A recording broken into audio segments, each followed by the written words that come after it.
Montréal pue. Et ça pue partout. Partout, là, dans tous les quartiers. J'entends déjà les gens rire dans leur voiture. Tout le reste n'est que fumisterie. Donc, on veut un monde qui sent l'eau de Javel. Un monde blanc, blanc, blanc, blanc, blanc, sans défaut. Rémi Villemure. Bon, c'est rendu que tout le monde est jaloux de mon affiche. C'est mon affiche, elle est à moi, c'est mon affiche. Ben non, c'est pour toute l'équipe. Moi, Cybèle est jalouse de mon affiche de demi-dove, là, pour les Canadiens. Ben, je la comprends parce que ça a beau être pour toute l'équipe, il y a quand même une seule personne qui va se ramasser avec, puis ça a l'air d'être toi. Non, parce qu'on va la vendre, on va la vendre. On va me faire monter les enchères pour une bonne cause, comme par exemple le cancer de la prostate. On travaille là-dessus très fort, mais ce n'est pas le propos de notre discussion aujourd'hui, Rémi. Il y a une dame qui s'appelle Carole-Anne Souffrant qui a écrit sur le site de Novo. On salue nos collègues à Novo. C'est la compétition, mais on vous lit, on vous écoute, on vous lit. Donc, un texte sur la fameuse déclaration de M. Roberge, du ministre Roberge, on ne peut pas accueillir toute la misère du monde. Elle l'a pris personnel, Madame Souffrant. Elle a écrit une chronique qui fait beaucoup jaser. Pourquoi, Rémi, ça fait jaser autant? Parce que c'est peut-être le texte le plus abject que je n'ai jamais lu de toute ma vie. Dans les médias québécois. Dans les médias québécois. Alors, c'est écrit par une dame qui est née ici. Je dis ici parce que moi, ici, c'est le Québec, mais pour elle, il faut quand même fouiller parce que c'est pas le Québec pour elle. Ici, c'est une terre autochtone non cédée. Ouais. Donc, elle commence son texte comme ça. Je vais lire quelques extraits. On va essayer d'en rire. On va voir si c'est possible. J'ai vu le jour sur une terre autochtone non cédée qui a tout fait pour que je déteste chaque parcelle de mon être. Alors là, moi, je ne reconnais pas le Québec. Vraiment, là, je lis ça puis je me dis, mais quelle sorte de vie misérable elle a eue, cette fille-là? Qui a-t-elle rencontré sur son chemin?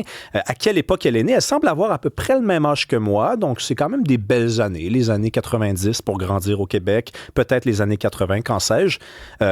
Drôle d'existence, donc, mais elle a vraiment rencontré toutes sortes de gens qui l'ont fait détester chaque parcelle de son être. Elle a passé sa jeunesse à se faire regarder avec mépris, dit-elle. Donc, ce sont les Québécois là, qu'elle a croisés sur son chemin, du mépris à tous les jours comme ça. Elle est d'origine haïtienne. D'origine haïtienne. Elle dit « Ma place ne m'a jamais été donnée ».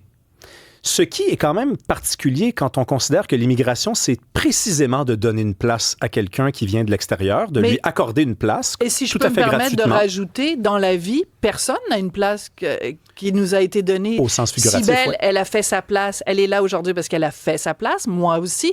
Tout le monde en régie, on a tous...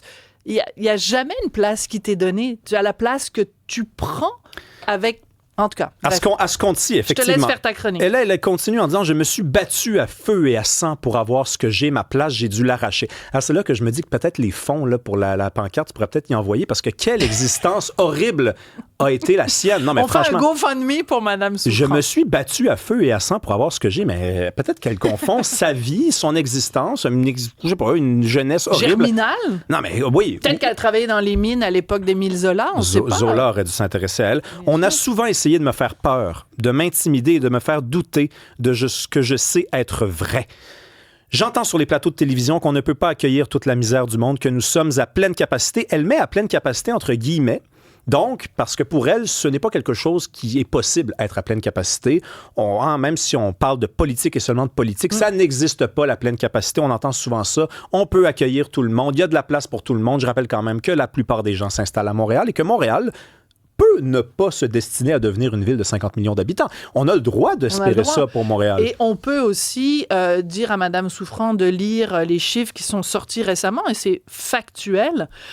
En aide sociale, au cours des dernières années, on a donné 500 millions aux demandeurs d'asile. 500 millions de dollars en aide sociale.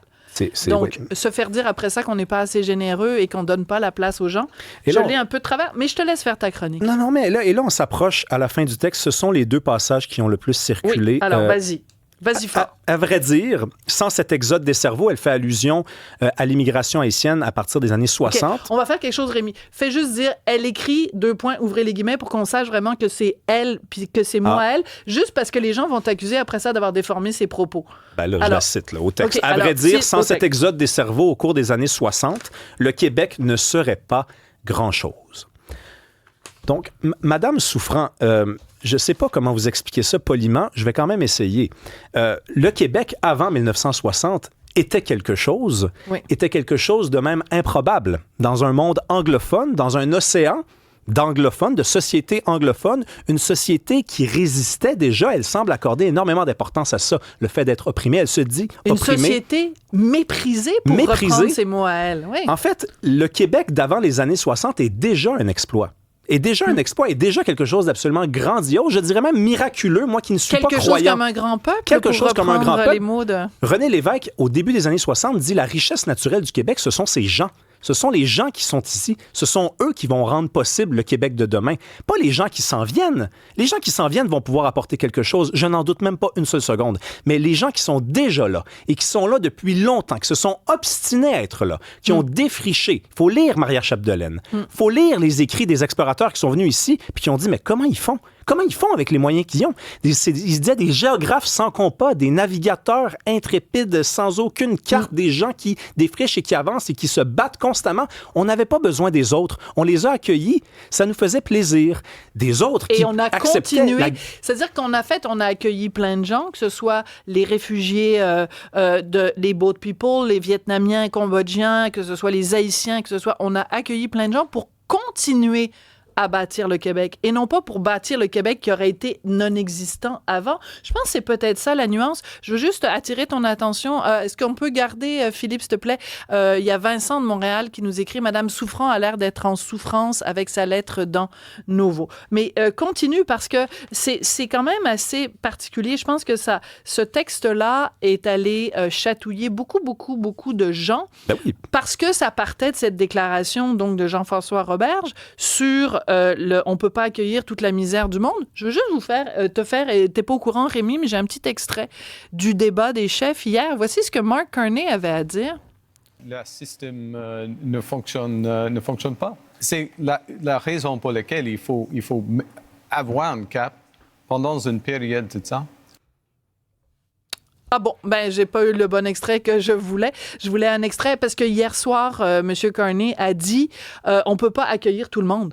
Donc, il n'a pas dit la misère du monde, mais il a dit on ne peut pas accueillir tout le monde. C'est ça la réalité. On ne peut pas accueillir tout le monde parce que nos écoles débordent, parce que les hôpitaux débordent, parce qu'on n'a pas la capacité financière d'accueillir tout le monde. Et on manque de logements. Et oui, et les gens qu'on va finir par accueillir, j'espère, et je pense qu'ils le sont déjà et qu'ils seront dans la gratitude. Parce que je relis le début de ce texte-là et j'ai l'impression de découvrir une fille triste, qui a eu une vie triste et qui a eu l'impression de se faire mépriser toute sa vie. Mais si elle avait déjà, dès le départ, été capable d'exprimer de la gratitude, peut-être qu'elle aurait eu en retour droit à du respect. Ça commence comme ça commence avec la gratitude. Le racisme n'est pas le plus grand ennemi des immigrants, c'est l'ingratitude qui est le plus grand ennemi des immigrants. Vous n'êtes pas gratifiant, vous n'êtes pas en pleine gratitude d'être venu ici, peut-être que vous allez recevoir des regards tristes et des regards méprisants. Ça commence avec le respect.